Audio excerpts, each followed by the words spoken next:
תודה. מה שאלת אותי? ראש הממשלה אומרים ברשת שאתה בכלל מת? אני מת על קפה, אתה יודע מה? אני מת על העם שלי. איך הם מתנהגים, פנטסטי.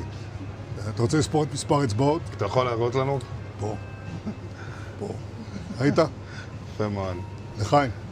ראש הממשלה מסר לאנשים שיוצאים ומתאווררים? לצאת להתאוורר, אבל ליד מרחב מוגן.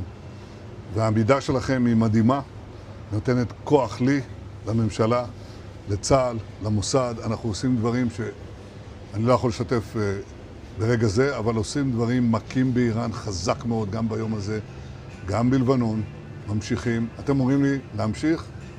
אני אומר לכולכם, גם אתם תמשיכו. תמשיכו להישמע להוראות פיקוד העורף, כל הזמן, להישמע להוראות פיקוד העורף, וגם לראשי הערים, להיות תמיד ליד מרחב מוגן. ואנחנו נקל ככל שהדבר ניתן. ותודה לך על הקפה, הוא מצוין. אני לא יודע לגבי הקלוריות, זה נראה לי מסוכן מאוד.